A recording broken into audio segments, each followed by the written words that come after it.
येम्मे डोडी दक्षिण भारत के मैसूर राज्य के कडूर जिले का एक वन क्षेत्र है। ये निचली पहाड़ियों की एक श्रृंखला से घिरा हुआ है, जिनमें सबसे ऊंची पहाड़ी होगर खान कहलाती है। ये पहाड़ियां प्रसिद्ध बाबा बुदन पर्वतमाला की पूर्वी शाखाएं हैं, जिनकी ऊंचाई लगभग 6,500 फीट तक पहुंचती है। इस क्षेत्र की दक्षिणी सीमा में एक झील, जिसका नाम मदक है, वो चारों ओर से पहाड़ियों से घिरी हुई है। इसी झील से निकलने वाली एक संकरी जलधारा, जिसके साथ साथ एक संकरी और पथरीली वन सड़क भी चलती है, लगभग 10 मील उत्तर पूर्व की ओर जाती है और आगे जाकर बिरूर कस्बे से 3 मील उत्तर स्थित एक छोटी झील में मिल जाती है। ये क्षेत्र शिकार की दृष्टि से समृद्ध है और उससे भी अधिक समृद्ध विशाल मवेशियों के झुंडों से, जिन्हें दिन में चराने के लिए जंगल में ले जाया जाता है और शाम को वापस बिरूर में लौटा दिया जाता है। इसमें कोई आश्चर्य नहीं कि ये इलाका बाघों से भरा पड़ा है। बाघ पहले यहाँ शिकार के लिए आते हैं, क्योंकि यहाँ सांबर, चीतल और जंगली सूअर अच्छी संख्या में मिलते हैं, लेकिन धीरे धीरे वे मवेशी मारने वाले बन जाते हैं। कारण ये है कि मवेशियों को मारना कहीं अधिक आसान है और स्थानीय गवाले अपने झुंडों की देखभाल में बेहद लापरवाह रहते हैं। शायद ही कोई दिन गुजरता हो जब कोई बढ़िया गाय या बैल बाघ का शिकार न बनता हो, जबकि बिरूर की बस्तियों के किनारों पर पैंथर यानी लेपर्ड द्वारा बछड़ों, बकरियों और गांवों के कुत्तों का शिकार होना लगभग उतना ही आम है। वास्तव में ये छोटे मांसाहारी अपने बड़े संबंधियों की तुलना में संख्या में कम होते हैं और बाघों के इलाके से दूर शहर की बाहरी सीमाओं तक ही सीमित रहते हैं, क्योंकि वे उस बड़े जानवर से डरते हैं जिनका कभी कभी वे खुद भी शिकार बन जाते हैं। 1946 की शुरुआत में इस इलाके में एक छोटा नर बाघ दिखाई दिया था, जिसकी आदतें बिल्कुल अलग थी। उसने शुरुआत में बछड़ों और बकरियों को मारना शुरू किया था, जिन्हें वह शाम के समय लौटते झुंडों से बिरूर के बाहरी हिस्सों में उठा ले जाता था। शुरू शुरू में उसकी करतूतों को तेंदुए का काम समझा गया, सिवाय उन बड़े बछड़ों के मामलों में जहां उनकी गर्दन तोड़ दी जाती थी। ये शिकार करने का तरीका लगभग केवल बाघ ही अपनाता है और कभी कभी जंगल के बड़े तेंदुए। इस कारण गलती से उस हमलावर को तेंदुआ मानने का पर्याप्त कारण था। लेकिन एक अवसर पर जब एक डरे हुए गवाले ने अपनी आंखों से एक बछिया को बाघ के हाथों मारे जाते देखा, तब इस बात पर कोई संदेह नहीं रह गया था। ये युवा बाघ बहुत तेजी से उसी इलाके में बड़ा होकर एक अडल्ट टाइगर बन गया। हैरत की बात यह रही कि वह अनेक शिकारी, चाहे देसी हों या विदेशी, उनकी गोलियों से चमत्कारिक रूप से बचता रहा। साथ ही उसमें चालाकी और साहस भी बढ़ता गया, यहाँ तक कि केवल 18 महीनों में वह पशुपालकों के लिए बड़ा संकट बन गया था। वह हफ्ते में 2 बार और कभी कभी 3 बार शिकार करता और हर बार विशेष रूप से अच्छे और स्वस्थ जानवर को ही चुनता था। 1948 के अंत की ओर मैं अपने कुछ मित्रों के साथ यम्मे डोडी गया। उद्देश्य था कि उनमें से एक, अल्फी रॉबर्टसन, के लिए एक ट्रॉफी प्राप्त की जाए, यानी जानवर का शिकार, क्योंकि वे शीघ्र ही इंग्लैंड लौटने वाले थे। मुझे इस बात की खबर कई बार मिल चुकी थी और मुझे विश्वास था कि यदि हम बिरूर में कुछ दिन डेरा डालें और किसी शिकार की सूचना मिलने तक रुकें, तो मेरे मित्र के लिए इसे मारना आसान होता। हम बैंगलोर से निकले। दूरी 134 मील की थी। दुर्भाग्य से मैं दफ्तर के काम में अटक गया था और हमें शाम देर से निकलना पड़ा। सड़कें बेहद खराब थीं और बैंगलोर से 86 मील दूर टिप्टूर नामक जगह के पास हमारा एक हादसा हो गया। हम मेरे मित्र की कार से यात्रा कर रहे थे और वही चला रहे थे। पीछे का पहिया एक खतरनाक सपाट दिखने वाले पत्थर पर चढ़ गया। पहिए के दबाव से पत्थर का दूसरा सिरा ऊपर उठ गया और उसने पेट्रोल टैंक में 9 इंच लंबी दरार कर दी, जो कार के पिछले हिस्से में था। इसका नतीजा ये हुआ कि 8 गैलन पेट्रोल सड़क पर बह गया और गाड़ी रुक गई। हमारे पास और पेट्रोल नहीं था, लेकिन हम अपने साथ एक प्राइमस स्टोव ले जा रहे थे, जिसके लिए 2 बोतल पैराफिन ऑयल साथ था। हमने फुट पंप की रबर ट्यूब का एक सिरा पैराफिन ऑयल की बोतल में डाल दिया और दूसरा सिरा कार्बोरेटर में फिट कर दिया। पहले साइफन बनाकर तेल को बहाना शुरू किया और इस तरह किसी तरह कार को चालू किया। इस जुगाड़ से हम थोड़ी सी बची दूरी तय करके टिप्टूर पहुंचे। वहां हमने कस्बे के एकमात्र टिन स्मिथ को जगाया, पेट्रोल टैंक खोलकर निकाला और उसे एक पुराने मिट्टी के तेल के डिब्बे की धातु की प्लेट से सील करके अस्थायी रूप से ठीक कर लिया, जो मुझे किसी सोते हुए निवासी के घर के बाहर पड़ा मिला था। इसके बाद आगे की यात्रा के लिए पेट्रोल की बड़ी समस्या सामने आई। हमने कार को टिप्टूर के एकमात्र पेट्रोल पंप तक धकेला, जहां हमें बताया गया कि गैस की आपूर्ति कल ही खत्म हो गई थी और कम से कम अगले दिन दोपहर तक फिर से पूरी नहीं होगी। ऐसा लगा था कि हम टिप्टूर में लंबे समय तक ही अटके रहेंगे। कस्बे में एक दो ट्रक खड़े थे। हमने उन सोए हुए ड्राइवरों को जगाया और उनसे सिर्फ 1 गैलन पेट्रोल के लिए असाधारण दाम ऑफर किए, जो हमें अगले कस्बे असिरकरे तक ले जाने के लिए काफी था, जहां बर्मा शेल का पेट्रोल पंप था और हमें वहां पेट्रोल मिलना तय था। लेकिन सभी ने मुंह मोड़ लिया। वे बोले कि उनका खुद का फ्यूल भी खत्म हो गया था और ताज़ा स्टॉक के इंतजार में वो भी यहाँ पे इंतजार कर रहे थे। ये स्थिति काफी निराश करने वाली थी। तब मैंने कड़े कदम उठाने का फैसला किया। लगभग रात के 3:30 बजे थे और टिप्टूर की जनता पूरी तरह से सो चुकी थी। मैंने अल्फी को बुलाया कि वह वो पैराफिन का टिन लाए जिससे हमने अपने फ्यूल टैंक के लिए पैच काटा था, और मैं खुद फुटपंप की रबर लीड लेकर चुपके से टिप्टूर की सन्नाटे भरी गलियों से निकल गया। एक गली में हमें एक फोर्ड गाड़ी दिखी। अल्फी को मैंने निर्देश दिया कि मालिक जाग सकता था, वो इस पर नजर रखे। मैं गाड़ी के बाई तरफ चुपके से बढ़ा। बोनट तक पहुंचते हुए इंजन के पीछे स्थित फ्यूल टैंक का ढक्कन खोला, फिर टैंक में रबर नली का एक सिरा डाल दिया और पेट्रोल को टिन में भर लिया, जिसे मैंने घुटनों के बीच संतुलित रखा था।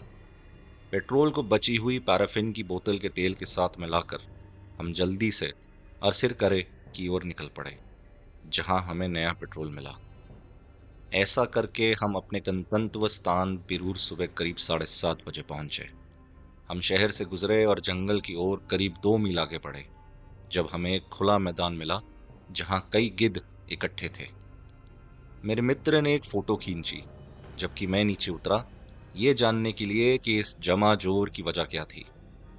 और मिलकर बहुत खुशी हुई कि एक जवान बैल भेड़ था जो तेंदुए द्वारा मारा गया था, ठीक उस हेज के पास जो उस सड़क के किनारे था जहां से हम अभी गुजरे थे। यकीनन ये शिकार तेंदुए ने किया था, क्योंकि मृत पशु की गर्दन पर दांतों के निशान थे जहां उसे घोंट कर मारा गया था। गर्दन की हड्डी टूटी नहीं थी, जो कि अगर हत्यारा बाघ होता तो जरूर टूटती। इसके अलावा जानवर का निचला भाग खाया गया था, जबकि उसकी आंतें अभी भी शरीर के अंदर थीं।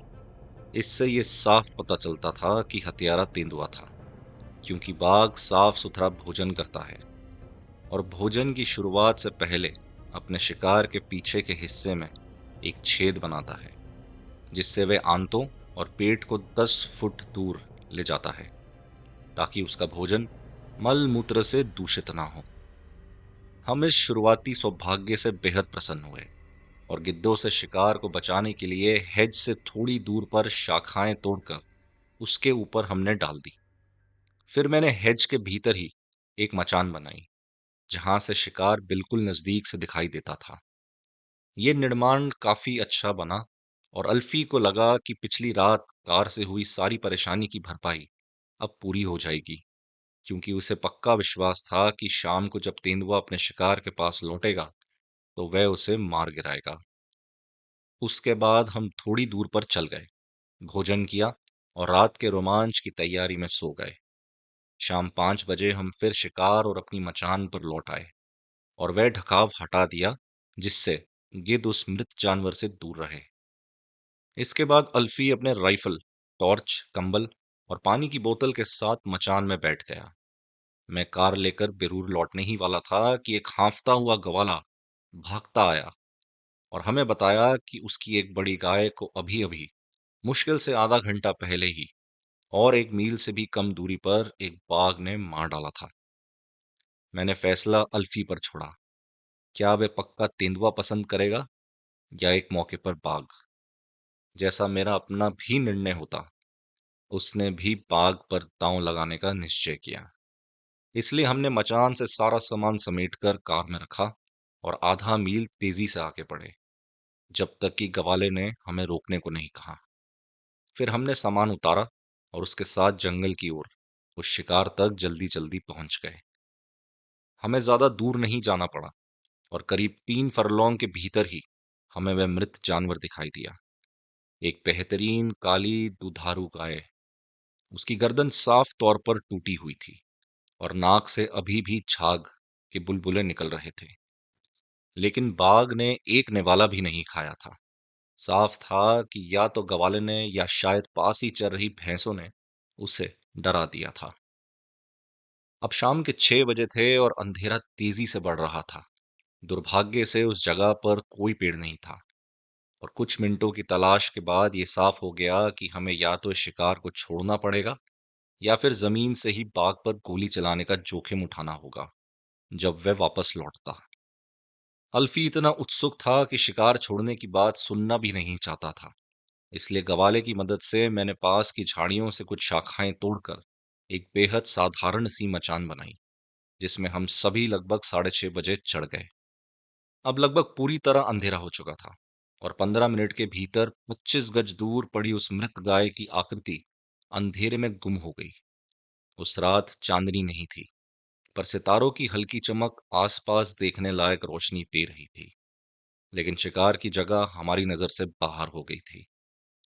1 घंटा बीत गया और फिर लगभग आधा मील दूर मैंने एक लोन जैकल यानी अकेले सियार की अजीब सी पुकार सुनी। जंगल के इस रहस्यमय जीव लोन जैकल के बारे में बहुत कुछ लिखा गया है दोस्तों, और कई सिद्धांत भी प्रस्तुत किए गए हैं। सियार झुंड में रहते हैं और कस्बों व गांवों की सीमाओं के पास मंडराते हैं। रात के समय वे भीतर घुसकर गंदगी और बचा कुचा खाने की तलाश करते हैं। उनका सामूहिक स्वर, जिसमें एक नेता आगे होता है, भारत के लोगों के लिए पहचानना काफी आसान होता है।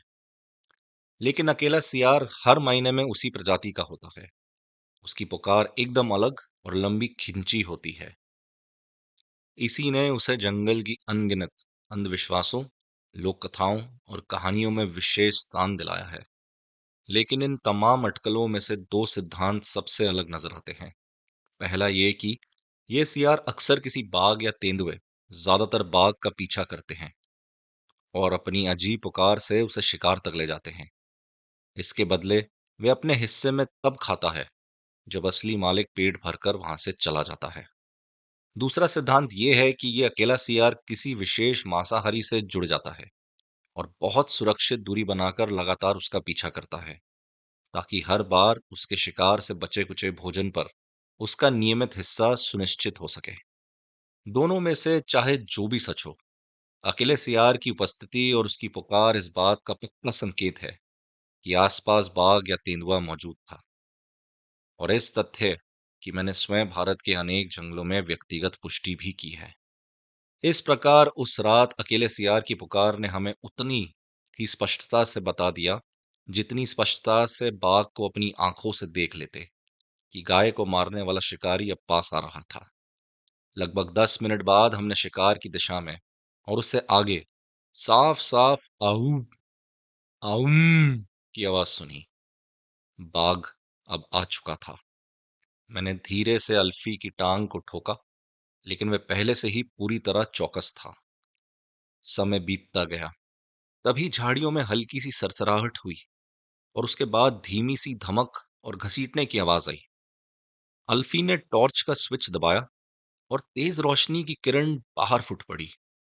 लेकिन दुर्भाग्य से उसने शिकार की सही जगह का अनुमान गलत लगाया और रोशनी थोड़ी बाईं ओर चली गई। ये चेतावनी बाघ के लिए काफी थी। उसने गले से एक गुर्राहट भरी आवाज निकाली और पल भर में झाड़ियों की ओट में गायब हो गया। हम 1 घंटा और बैठे रहे, लेकिन मुझे मालूम था कि अब समय जाया हो रहा था और बाघ दोबारा नहीं लौटेगा। अंत में हमने हल्की सी आऊं आऊं की पुकार फिर से सुनी, जब बाघ 1 मील दूर की पहाड़ी पार कर हमें अकेला छोड़ गया था। निराश होकर हमने सामान समेटा और कार की ओर लौटे, लेकिन वहां पहुंचकर पता चला कि अल्फी ने कार की चाबी गुम कर दी थी। जब हम ढूंढ ही रहे थे, तभी लिंगाधली से बिरूर जा रही रात की एक बस हमारे पास से गुजरी। ठीक उसी समय अल्फी को चाबी मिल गई और हम बस के पीछे पीछे चल दिए। जब हम उस जगह पहुंचे जहां हमने तेंदुए के लिए मचान बनाया था, तो सामने बस की हेडलाइट्स की रोशनी में हमें तेंदुए की चमकती हुई आंखें नजर आईं। वह लौट आया था और अपने शिकार को खा रहा था। उसी पल बस के ड्राइवर ने भी वह आंखें देख लीं और जोरदार ब्रेक लगाकर भारी वाहन को रोक दिया। धूल का एक बड़ा बादल उठा और उसमें हमें उसने समा लिया।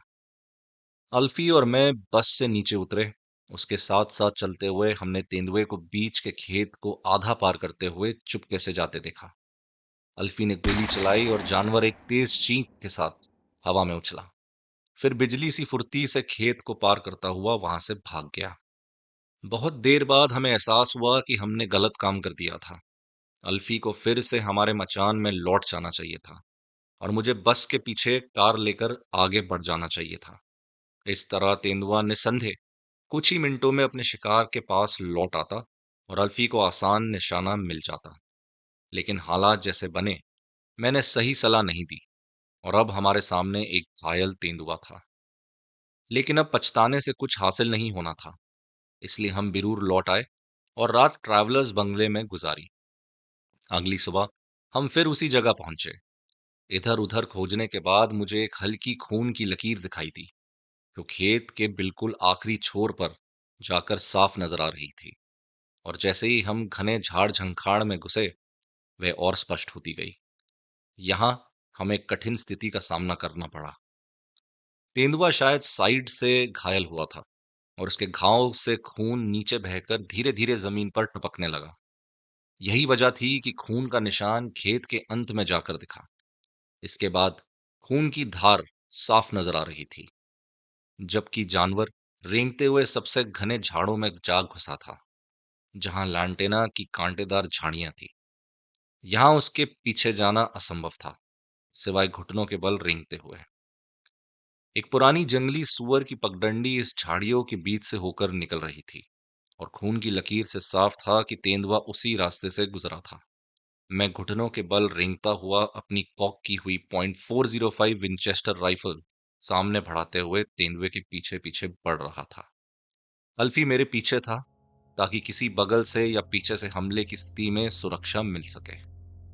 हम लगभग 75 गज आगे बढ़ चुके थे कि अचानक, बिना किसी चेतावनी के, तेंदुआ, जो अगले मोड़ पर घात लगाकर बैठा था, हमले के लिए झपटा। वहां चूक की कोई गुंजाइश नहीं थी। मैंने तुरंत उसमें गोली दागी। नरम नोक वाली गोली ने उसकी खोपड़ी तोड़ डाली और पीछे का हिस्सा पूरी तरह चकनाचूर कर दिया। वह मेरे सामने ही ढेर हो गया। उसके फटे हुए माथे से खून बह रहा था। हम बिरूर में पूरे 10 दिन तक ठहरे रहे, लेकिन इस दौरान केवल एक और शिकार हुआ, वह भी 7वें दिन की सुबह, यम में 2 दिन नाले से 6 मील नीचे। जब तक खबर हमारे पास पहुंची और हम वहां पहुंचे, देर शाम हो चुकी थी और गिद्ध शिकार को पूरी तरह नोच खा चुके थे, क्योंकि उसे पत्तों से ढकने जैसी कोई सावधानी नहीं बरती गई थी। वहां से लगभग 40 गज दूर एक पेड़ खड़ा था। अल्फी उसी पेड़ पर चढ़कर आधी रात तक इंतजार करता रहा, लेकिन बाघ वहां नहीं आया। इसके बाद, जैसा कि मैंने कहा, कुछ भी नहीं हुआ और 11वें दिन की सुबह हम बैंगलोर के लिए रवाना हो गए। समय बीतता गया।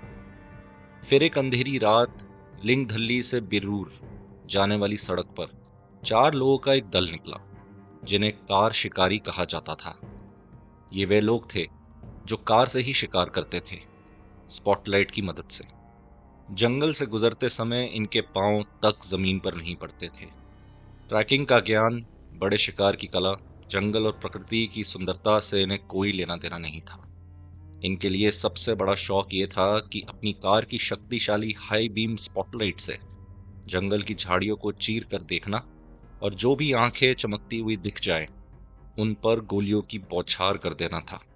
ये नर हो, मादा हो या नन्हा शावक, उन्हें कोई परवाह नहीं थी। इनकी सोच केवल मारने और घायल करने की हवस तक सीमित थी। स्वाभाविक है कि ऐसी गतिविधियां तमाम नियम कायदों के विरुद्ध हैं, फिर भी अक्सर हो जाती हैं। ऐसा ही उस रात हुआ। बिरूर से लगभग 4 मील पहले अचानक उनकी स्पॉटलाइट की रोशनी में एक बाघ की आंखें चमकी, मानो दो जलते हुए सफेद अंगारे हों, जो सड़क किनारे की ऊंची मेड़ पर चढ़ रहा था। दो गोलियां चली। बाघ उछल कर भागा, लेकिन उसकी निचली जबड़े की हड्डी किनारे से पूरी तरह चकनाचूर हो गई थी। दूसरी गोली निशाने से चूक गई थी। कार शिकारियों ने न तो रुक कर देखा कि जानवर किस हाल में था, न अगले दिन लौटकर उस घायल बाघ का पीछा किया ताकि उसे उसके दर्द से मुक्ति मिल सके। वह तो बस आगे बढ़ गए, अगली जोड़ी चमकती आंखों की तलाश में, जिन पर गोली चलाई जा सके। घायल बाघ ने अगले 2 महीनों तक काफी पीड़ा सही। वह ठीक से खा भी नहीं पा रहा था। टूटी और बिगड़ी हुई जबड़े की वजह से वह अपने शिकार पर सामान्य मौत की पकड़, यानी डेथ ग्रिप, नहीं जमा पाता था। इसलिए ना तो वह जंगली जानवर मार सका, ना ही मवेशी। लगभग 3 महीने बाद की बात थी। बाघ ने जंगल में चराने लाए बकरियों के झुंड से एक बकरी पकड़ने की कोशिश की। बड़ी सावधानी से वह झुंड के पास पहुंचा, और जैसे ही उसने एक मोटी बकरी पर झपट्टा मारा, उसे अपने पंजों के प्रचंड पहाड़ से मारने की कोशिश की। क्योंकि टूटे हुए जबड़े की वजह से वह सामान्य गला तोड़ने की प्रक्रिया नहीं कर सकता था। तभी वहीं पास खड़े साहसी चरवाहे ने अपनी लाठी फेंकी। संयोगवश निशाना सीधा लगा और लाठी बाघ के पहलू पर लगी। बाघ क्रोधित हो उठा और सीधा चरवाहे पर टूट पड़ा। पंजे का प्रहार इतना भयानक था कि उसने जीवित ही उस बदनसीब आदमी की खोपड़ी की खाल लगभग पूरी तरह उधेड़ दी थी। भय और पीड़ा से उसकी चीख निकल पड़ी, पर कुछ ही क्षणों बाद बाघ ने अपने अगले पंजे का एक और प्रचंड वार किया, जिससे उसकी खोपड़ी ऐसे चकनाचूर हो गई मानो जैसे कोई अंडा तोड़ दिया हो। चरवाहा ढेर हो गया था। अब बाघ के सामने दो शिकार थे, एक बकरी और एक इंसान। वह मृत चरवाहे के शव के पास उठका, उसकी टूटी हुई खोपड़ी से बहते खून को चाटा। कुछ ही क्षणों बाद उसने बकरी को घसीटते हुए झाड़ियों की ओर ले जाना शुरू किया, लेकिन कुछ कदम चलकर वह अचानक रुक गया। बिना किसी स्पष्ट कारण के उसने बकरी को छोड़ दिया, फिर वापस चरवाहे के शव के पास गया और उसे कंधे से दबोचा और चारों ओर जंगल में फैले अंधेरे में गुम हो गया। इस प्रकार यम्मा योड्डी का खूंखार आदमखोर पैदा हुआ, और अब उसके आतंक का राज शुरू हो गया था। इसके बाद से लगभग 250 वर्ग मील के क्षेत्र में मौतों की एक श्रृंखला चल पड़ी। ये इलाका बिर्रूर, लिंगदल्ली से उत्तर में भगवान कटे तक, पश्चिम में बाबा बुदान की पहाड़ियों पर स्थित सांतावेरी तक, और दक्षिण में आयरन केरे झील से होते हुए साकरपटना तक फैला हुआ था, और फिर वापस बिरूर तक। मानव हत्याएं तेजी से और खौफनाक नियमितता के साथ होने लगी, लेकिन सभी एक निश्चित परिक्रमा पर घटित होती, और हर शव पर बाघ के पंजों का प्रचंड वार ही मौत का कारण होता, ना कि जबड़े की पकड़ से होने वाली सामान्य घातक चोट। इसके अलावा यह भी स्पष्ट था कि बाघ अपने निचले जबड़े का सही उपयोग नहीं कर पा रहा था। इसका प्रमाण उन शवों से मिला जिन पर यह नरभक्षी कभी दूसरी बार लौटकर नहीं आया था। मांस को एक अजीब ढंग से खुरचा गया था, मानो ये काम सिर्फ ऊपरी जबड़े से किया गया हो। बाघ अपने शक्तिशाली पंजों से पहले मांस की पट्टियां खोलता और फिर उन्हें मुश्किल से चबाकर खाता। आदमखोर बनने के साथ ही पहले जो ऊर्जावन बाघ लगातार यमयोद्धि और लिंगधल्ली मार्गों पर मवेशियों का शिकार करता था, उसकी गतिविधियां अचानक बंद हो गई थी। इससे यह निष्कर्ष निकाला गया कि वही मवेशी चोर बाघ अब आदमखोर में बदल गया था।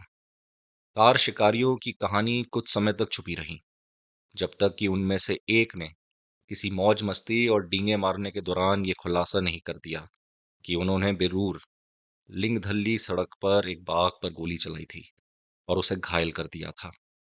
बाद में जब इन तथ्यों को जोड़कर देखा गया तो पूरी कहानी सामने आई, जो अब हमें पता है। जैसा कि मैंने कहा, आदमखोर एक निश्चित परिक्रमा का अनुसरण करता था, गांवों और बस्तियों की सीमाओं पर शिकार करता, और ये क्रम एक नियमित सिलसिले में चलता।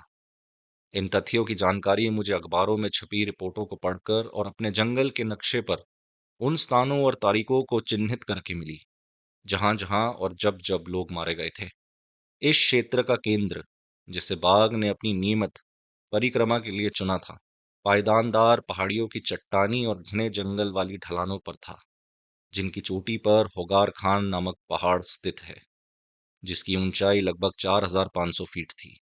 मैंने निष्कर्ष निकाला कि ये दुर्गम जंगल, जहां आबादी लगभग नहीं थी, बाघ का आश्रय स्थल था, और यहीं से ये समय समय पर अधिक जनवासी क्षेत्र में निकलता था। पुराने शिकारों के तरीकों का अध्ययन करने पर पता चला कि ये जानवर लगभग हर तीसरे या चौथे महीने अपनी परिक्रमा पर लौट आता था। उस समय तक कुल शिकारों की संख्या 27 पहुंच चुकी थी। इस प्राणी को मारने के मेरे प्रयास में मैंने होगारे हली गांव को कार्य क्षेत्र के रूप में चुना, जो बिरूर और लिंगधल्ली के बीच लगभग बीचों बीच स्थित था और माउंट होगार खान की तलहटी से 3.5 मील की दूरी पर था, जहां से नीचे की ओर ढलान वाला झाड़ीदार जंगल था। मैंने ये क्षेत्र मुख्य रूप से इसलिए चुना क्योंकि मुझे आसपास के जंगल के भूगोल की अच्छी जानकारी थी और मैं वहां के निवासियों में काफी हद तक जाना पहचाना था, जिनसे मुझे उचित सहयोग मिलने की उम्मीद थी। और सबसे महत्वपूर्ण बात यह थी कि इस गांव ने हर बार जब बाघ अपनी परिक्रमा में आता, किसी न किसी की जान गंवा दी थी। अर्थात यह उस बाघ के लिए लगभग एक निश्चित बुल्लाहट स्थल था। मैं होगारे हली पहुंचा 3 महीने के चक्र के समाप्त होने से पूरे 15 दिन पहले, यानी अगले अनुमानित आगमन के 2 से 6 सप्ताह के भीतर। इसलिए मैंने खुद को काफी समय दिया ताकि विभिन्न हत्याओं के विवरण और स्वभाव की जांच पड़ताल कर सकूं, और यदि संभव हो तो इस दानव को चकमा देने की कोई योजना भी बना सकूं। गांव स्वयं काफी बड़ा था और इसकी आबादी बहुत घनी थी। फिर भी यहाँ पक्के मकान थे, जो आसपास की प्रचुर मात्रा में मिलने वाले लाल रंग की आभा वाले पत्थरों से बने थे। होगारे हली भी प्राचीन था। ये दूर दराज के समय से अस्तित्व में था और इसमें 2 प्राचीन तथा मजबूत मंदिर मौजूद थे। गांव की पश्चिम, दक्षिण पश्चिम और उत्तर पश्चिम दिशा घने झाड़ियों से घिरी थी, जो सीधे होगार खान की ओर जाती हैं।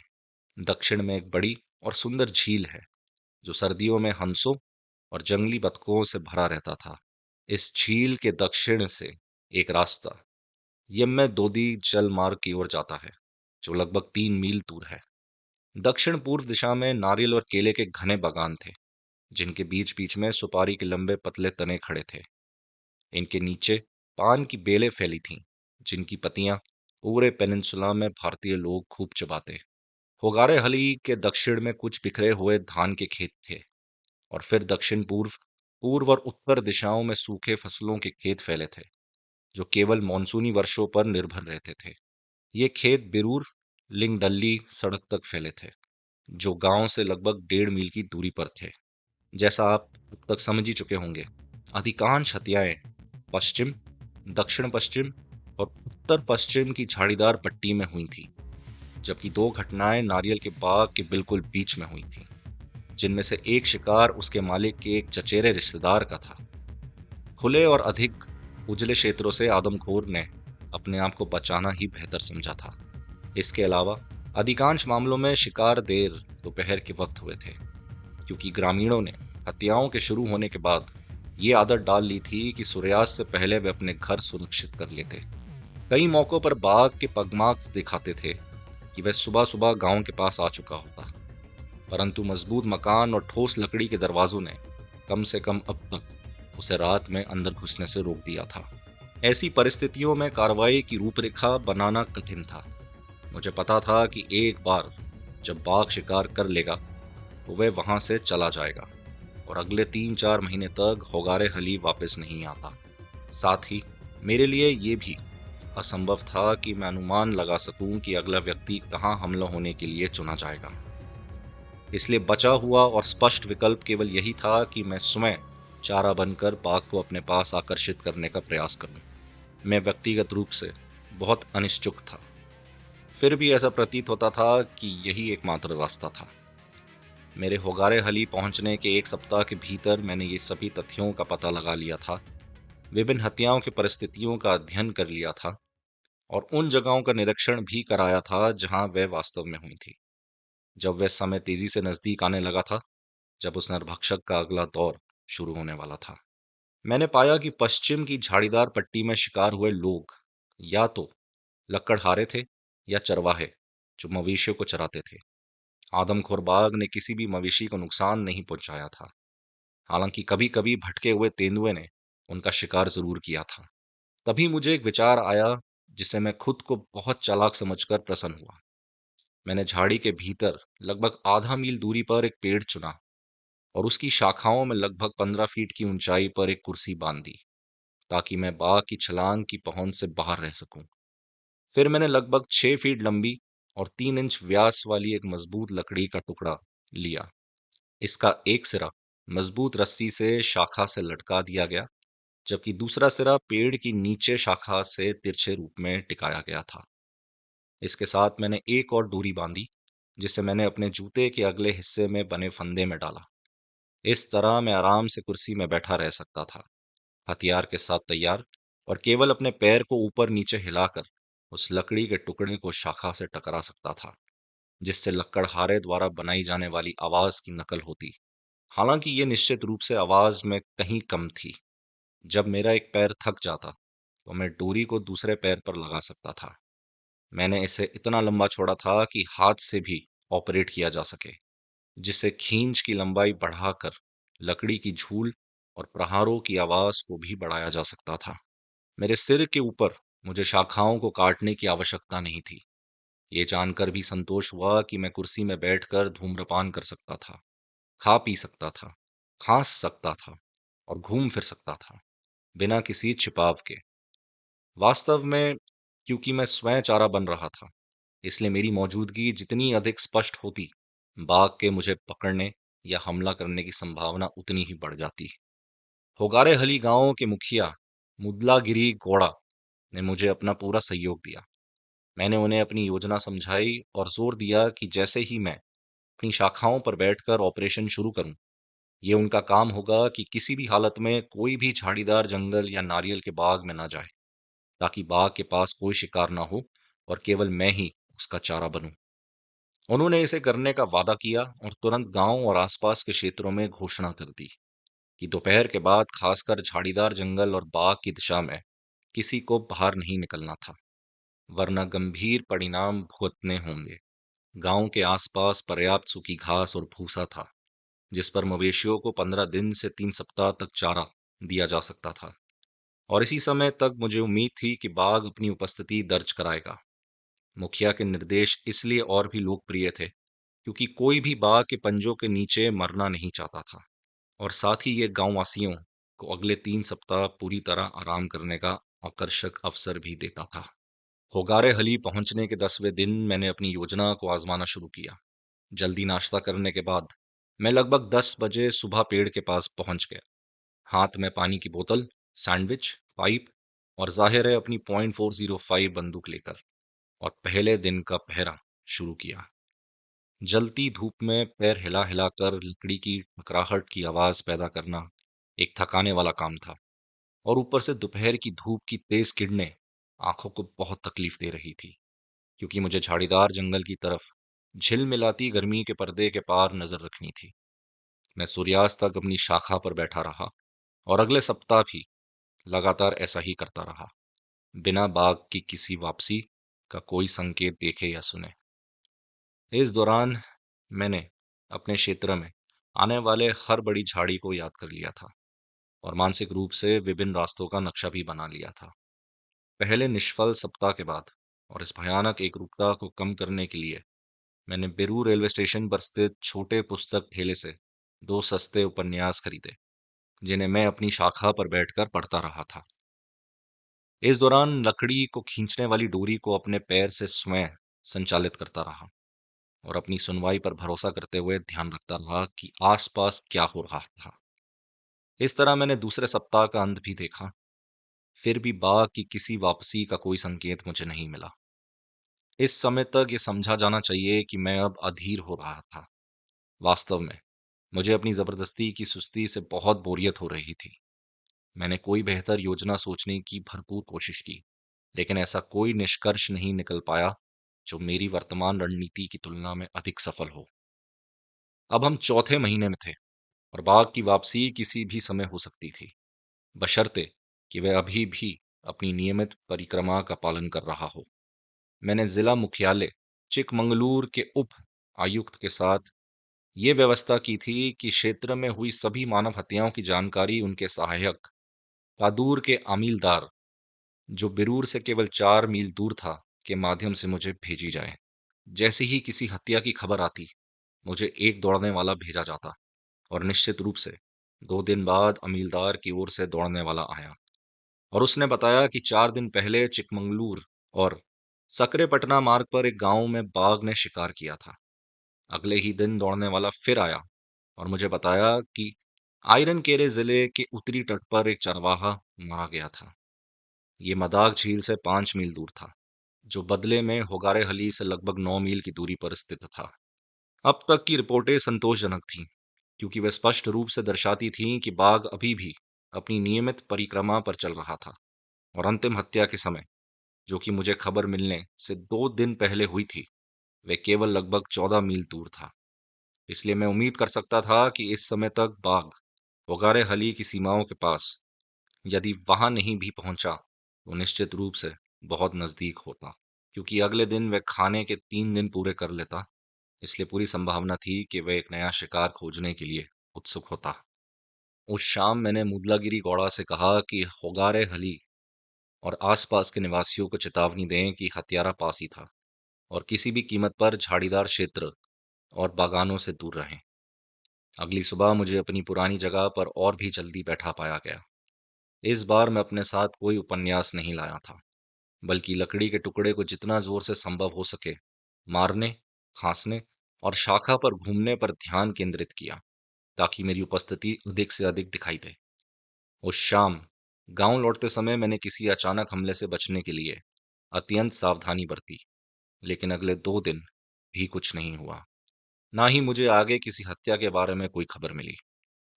अब मुझे ये विचार आया कि शायद बाघ होगार खान की पहाड़ियों में अपने सुरक्षित ठिकानों पर लौट गया हो, या होगारे हली को छोड़कर उत्तर पश्चिम दिशा में लिंगधल्ली और भगवटकटे की ओर गया हो, या पश्चिम की ओर संतावेरी तक चला गया हो। मौसम गर्म था और चांद आधा निकल आया था, इसलिए मैंने निर्णय लिया कि अगले 2 दिनों की सभी दोपहरें और रातें मैं पेड़ पर ही बिताऊंगा, इस उम्मीद में कि मुझे इसी तरह बाघ को आकर्षित करने का मौका मिल सकता था, जो निसंदेह अंधेरा होने के बाद भी सक्रिय रहता। ये मेरे लिए और भी बड़ा दबाव था, क्योंकि मैं पहले ही 15 दिनों की निष्फल पहरेदारी से थक चुका था। फिर भी मैंने सफलता की अंतिम उम्मीद में इस कष्टकारी परिश्रम को सहने का दृढ़ निश्चय कर लिया। अगली दोपहर मैं फिर लौट आया, इस बार अपने साथ एक टोकरी में भोजन, गर्म चाय से भरी फ्लास्क, कंबल, पानी की बोतल, टॉर्च और वे सभी सामान लाया जो एक पेड़ पर लंबी और संकुचित घड़ियां बिताने वाले रात के पहरेदार को चाहिए होते हैं। मैंने 3 बेंजीड्रीन की गोलियां भी साथ रखीं ताकि मुझे नींद ना आ सके। मैंने दोपहर भर वही ठक ठक करने की प्रक्रिया दोहराई और देर रात तक उसे जारी रखा। जंगल असामान्य रूप से शांत था, केवल एक सींग वाले उल्लू की आवाज और कहीं दूर से काकड़ की पुकार सुनाई दे रही थी। रात 1:30 बजे तक चांद डूब गया था और घोर अंधेरा छा गया था। साथ ही मौसम बेहद ठंडा हो गया था। करीब 3 बजे मुझे नींद आने लगी और मैंने बेंजीड्रिन की 3 गोलियों में से 2 निगल ली। आधे घंटे बाद एक सरसराहट सुनाई दी और फिर एक लक्कड़ बग्गे की उत्तेजित खिलखिलाहट गूंजी, जिसने मुझे सूंघ लिया या देख लिया था। फिर आवाज निकालते हुए वह अंधेरे में ओझल हो गया। फिर से गहरा सन्नाटा और अंधकार छा गया। तब तक, जब तक सवेरे की हल्की रोशनी ने सूर्योदय में 1 घंटे का संकेत नहीं दिया। वह घंटा भी बीत गया और फिर एक जंगली मुर्गे ने पांग दी, उगते सूरज का स्वागत करते हुए। मैं थका हारा अपनी डाली से नीचे उतरा और किसी तरह वापस होगारे हली पहुंचा, जहां मैंने 4 घंटे की नींद ली। सुबह 11 बजे मैं फिर से पेड़ पर अपनी पहरेदारी जारी रखने आ पहुंचा। अब मैं इस नतीजे पर पहुंच चुका था कि इस प्रक्रिया को मैं ज्यादा देर तक और नहीं झेल पाऊंगा। तपती दोपहर हमेशा की तरह बीती। सिर्फ हरे पारबेट की टोक टोक टोक की आवाज और कोयल की कू कू की आवाज सुनाई मुझे देती रही। शाम ढलने लगी थी। पास की झाड़ी के नीचे सूखे पत्तों में चुगती हुई एक तीतरनी ने पुकारा। उसी समय 7 बहनें कहे जाने वाली पक्षियों के झुंड ने शोर मचाना शुरू कर दिया, मानो रात में आराम करने की तैयारी कर रहे हों। और जब सूरज होगार खान की ढलानों के पीछे छिप गया, तब एक मोर ने विदाई की पुकार दी। फिर रात के परिंदों की बारी आई। नाइट जार पक्षी उड़ते हुए ऊपर से पुकारने लगे, और पास की डालियों या जमीन पर बैठते ही उनकी आवाज बदल गई। चुप, चुप, चुप। रात के 10 बजे अचानक कुछ दूर से पुकारों की गूंज उठी। ये चीतलों का झुंड था, जो किसी खतरे से आतंकित होकर चेतावनी दे रहा था। वे बार बार वही पुकार दोहराते रहे, मानो बाकी जंगल को जैसे सतर्क कर रहे हैं। ये निसंदेह स्पष्ट था कि कोई मांसाहारी जीव इधर उधर घूम रहा था, और चौकस हिरणों ने उसे देख लिया था या उसकी गंध पकड़ ली थी। परंतु ये तय करना बाकी था कि वह तेंदुआ था, साधारण बाघ, या वही आदमखोर। मैंने लकड़ी से और जोर जोर से थपथपाना शुरू किया, इस आशा में कि बाघ ये न सोचे कि ये रहस्यमयी लकड़हारा रात में क्यों काम कर रहा था। मिनट दर मिनट समय भारी लगता जा रहा था। तभी अचानक आधे मील से भी कम दूरी पर एक चौंके हुए सांबर हिरन की तीखी चेतावनी की आवाज गूंजी। वह बार बार पुकारता हुआ होगार खान की ओर बढ़ रहा था। फिर घोर सन्नाटा छा गया। मैं थपथपाता रहा और आधे चांद की रोशनी में देखने वाली हर झाड़ी को ध्यान से देखने लगा, ये सोचते हुए कि बाघ कौन सा रास्ता अपनाकर पेड़ तक पहुंच सकता था। लेकिन किसी भी ओर कोई हलचल नहीं थी। बस दूर से सांबर की एक अंतिम आवाज सुनाई दी, और फिर सब कुछ शांत हो गया। एक अजीब सी भावना मुझे घेरे हुई थी कि कुछ भी कभी भी हो सकता था। मुझे लग रहा था कि कोई मुझे देख रहा है, पर ना कोई आवाज थी, ना कोई सरसराहट। थपथपाते हुए मैं खांसा, हिला, और अंत में अपनी जगह से उठ खड़ा हुआ, खांसते और थूकते हुए। फिर भी चारों ओर सन्नाटा, और तभी मानो अचानक आकाश से बिजली गिरी हो। वह अब आ गया था। उसने दहाड़ा, और एक विशाल धूसर आकृति, मानो पंखों वाला शेटलैंड टट्टू, जादू की तरह झाड़ी के पीछे से उभरा। वह मेरे पेड़ के तने पर टूट पड़ा और नीचे उस कांटे जैसे 2 शाखाओं के जोड़ तक आ पहुंचा, जहां मैं बैठा था। मेरे सामने से मात्र 3 गज नीचे उसका विशाल धूसर सिर दिखाई दिया। मैंने टॉर्च का बटन दबाया और उसकी चमकती आंखों के बीच गोली दाग दी। बंदूक के धमाके के साथ ही बाघ पीछे की ओर जमीन पर गिर पड़ा और एक कंपा देने वाली दहाड़ निकाली। मैंने दूसरी गोली चलाई। उसने उसका भी जवाब दहाड़ के साथ दिया, और अगले ही पल झाड़ियों में गायब हो गया। 100 गज दूर झाड़ियों से उसकी अंतिम दहाड़ की गूंज सुनाई दी, और फिर पूर्ण शांति छा गई। मुझे मालूम था कि मेरी दोनों गोलियां लक्ष्य पर लगी थी। फिर भी मैंने खुद को कोसा कि कम से कम दूसरी गोली में भी मैं जानवर को यहीं गिरा नहीं सका। लेकिन मैं निश्चित था कि वह बुरी तरह घायल हो चुका था और अधिक दूर नहीं जा पाएगा। शेष रात मैंने आधी नींद में गुजार दी, और सुबह होते ही सावधानी पूर्वक होगारे हली लौट आया, ताकि उस घायल दानव का पीछा करने की योजना बना सकूं। मुदलागिरी गौड़ा ने शानदार ढंग से नेतृत्व संभाला, और जब मैंने थोड़ी देर आराम किया तथा गर्म चाय, टोस्ट और बेकन का नाश्ता किया, तब तक उसने एक भैंस पालक से यह तय कर लिया कि उसकी भैंसों के झुंड को झाड़ियों में उस घायल बाघ के पीछे हाँका जाए। आशा थी कि जब भैंसें उसके पास पहुंचती तो वह अपनी मौजूदगी जरूर जाहिर करता। सुबह 9 बजे तक मैं अपने पेड़ के पास लौट आया था। साथ में मुदलागिरी, 2 टोह लेने वाले आदमी, 15 भैंसे और उनका मालिक भी साथ था। सबसे पहले मैं पेड़ की चोटी पर चढ़ा और बाघ को ढूंढने की कोशिश की, पर कुछ दिखाई नहीं दिया। पेड़ के तने के नीचे छाल पर छींटे जैसे खून के धब्बे थे, उसके चेहरे या सिर से निकले हुए, जहां मेरी पहली गोली उसे लगी थी। जिस झाड़ी में वह भागा था, उसके पीछे हमें खून की मोटी लकीर मिली, जिससे साफ था कि दूसरी गोली भी उसे लगी थी। इसके बाद हमने भैंसों को धीरे धीरे उसी दिशा में हाँका जिस ओर बाघ भागा था, और उन्हें जितना हो सके चौड़ी कतार में फैलाया। मैं भैंसों के पीछे पीछे चल रहा था और दोनों आदमी मेरे ठीक पीछे थे। मुदलागिरी और भैंसों का मालिक उस पेड़ पर ही रुके रहे जहां मैं पिछली रात बैठा था। हम करीब 200 गज ही आगे बढ़े थे कि अचानक गहरी करज सुनाई दी। उसी समय भैंसों की कतार रुक गई और उन्होंने अपने सिरों को झुकाकर सींग ताने हुए उसी दिशा में ताकना शुरू कर दिया जिधर से वे गरज आई थी। मेरी बाईं ओर एक पेड़ था। मैंने धीरे से एक आदमी को फुसफुसा कर कहा कि वह उस पेड़ पर चढ़कर देखे कि बाघ कहीं दिखाई तो नहीं दे रहा था। वह चढ़ तो गया, पर उसने संकेत करके बताया कि उसे कुछ दिखाई नहीं दे रहा था। इस बीच भैंसे उस जगह से पीछे हट गई और लाख कोशिश करने पर भी वह आगे नहीं बढ़ी। भैंसों को वहीं छोड़कर और एक टोहिए को उसी पेड़ पर बैठा छोड़कर मैं और दूसरा टोहिया धीरे धीरे मुदलागिरी के पास लौटे और उससे कहा कि वह गांव जाकर कुछ गांव के कुत्तों को ले आए। उसने हामी तो भर ली, पर पूरे 1.5 घंटे बाद वह वापस लौटा, वह भी केवल 2 देसी कुत्तों के साथ। उसने बताया कि बस इतने ही मिल पाए। अब हमने उन कुत्तों को भैंसों पर छोड़ दिया ताकि वे आगे बढ़ें।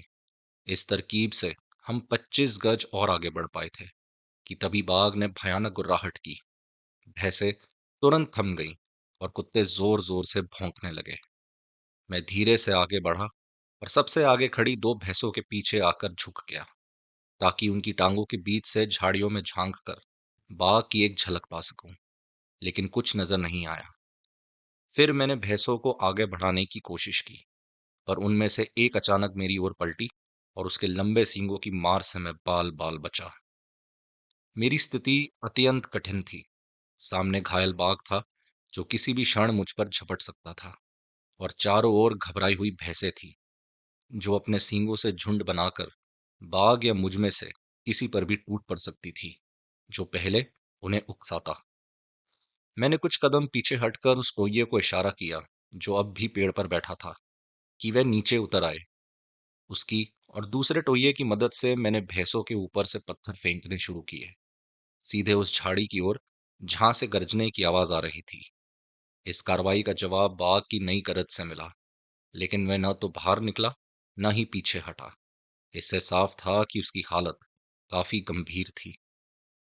जब पत्थर मारना भी बेअसर हो गया तो मैंने दोनों टोहियों को पीछे हटा लिया।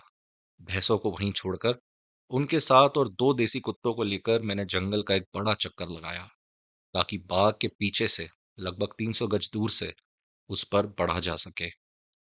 यहां से हम धीरे धीरे आगे बढ़ने लगे। मेरी हिदायत पर टोहिए हर पेड़ पर और ऊंचे स्थान पर चढ़ते ताकि बाघ का कोई निशान दिख सके। करीब 200 गज आगे बढ़ने पर एक टोहिए ने संकेत किया कि उसने कुछ देखा। नीचे उतरकर उसने फुसफुसाकर बताया कि उसने एक झाड़ी के नीचे सफेद और भूरे रंग की कोई आकृति देखी थी, लगभग 50 गज दूर, वहीं जो भैंसों के खड़े होने की जगह का बीच का रास्ता था। मैं उसके साथ शाखा पर चढ़ गया। उसने मुझे झाड़ियों का एक गुच्छा दिखाया।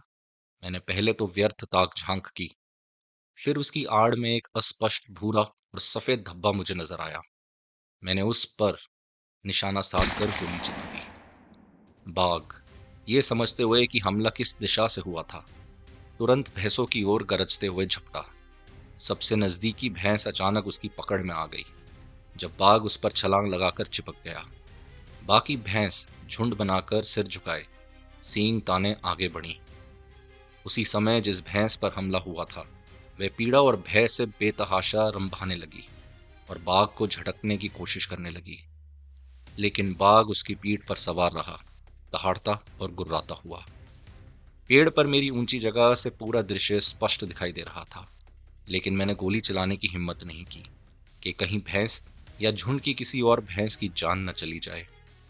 और फिर बाकी की भैंसें भी उस जगह पहुंच गई और दृश्य सींगों के भयंकर प्रहार और भूरे शरीरों की जदोजहद में बदल गया।